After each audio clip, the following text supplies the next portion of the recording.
محمود غزنوی جو ہندوستان کے خزانوں کے پیچھے چلا،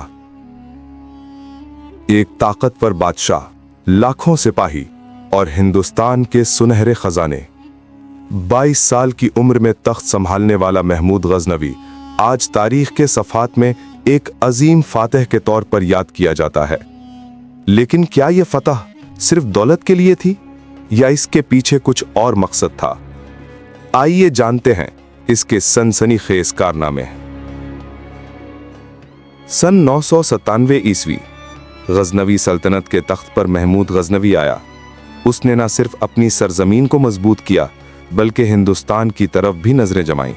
شمالی بھارت میں قلعے، دھنی ہندو راجے اور سنہرے خزانے اس کا مقصد بن گئے۔ محمود غزنوی کا لشکر مضبوط، تربیت یافتہ اور منظم تھا۔ ہر حملہ قبل وقت منصوبہ بندی کے ساتھ ہوتا اور ہر فتح اسے مزید شہرت اور طاقت دیتی۔ محمود غزنوی نے پہلے پنجاب پر حملہ کیا اور وہاں کے قلعوں اور شہروں کو فتح کیا۔ اس کے بعد 17 حملے ہندوستان کے مختلف حصوں میں ہوئے۔ خزانے، ہندو مندروں کے سونے چاندی کے زیورات اور ریاستوں کی قیمتی چیزیں لی گئیں، مگر ہر فتح کے ساتھ اس کے سپاہیوں کی بہادری اور جنگی حکمت بھی دیکھی گئی۔ دشمن کی فوجیں جتنی بڑی اور مضبوط ہوں، محمود کی منصوبہ بندی اور لشکری تربیت ہمیشہ ایک قدم آگے رہی۔ سب سے مشہور فتح، سومناتھ مندر کا حملہ، یہ نہ صرف دولت کے لیے تھا بلکہ ایک طاقتور پیغام بھی دینا تھا کہ جو اللہ کے راستے میں چلتا ہے وہ زمین و آسمان میں اپنی جگہ بناتا ہے۔ محمود غزنوی کے لشکر نے قلعہ فتح کیا، خزانے حاصل کیے اور اپنی سلطنت میں واپس آ گئے۔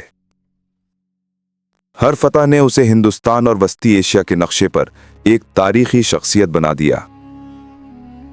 محمود غزنوی کی کہانی ہمیں یہ سکھاتی ہے کہ طاقت، منصوبہ بندی اور حوصلہ کسی بھی بڑے مقصد کو ممکن بنا سکتے ہیں، مگر ساتھ ہی ہمیں یہ بھی یاد رکھنا چاہیے کہ دولت اور شہرت کا مقصد وقتی ہوتا ہے، اور تاریخ صرف ان کو یاد رکھتی ہے جو اپنی فہم، حکمت اور قیادت سے نام پیدا کرتے ہیں۔ دعا: اے اللہ، ہمیں حکمت، صبر اور ایمانداری کے ساتھ اپنے مقصد تک پہنچنے کی توفیق عطا فرما۔ آمین۔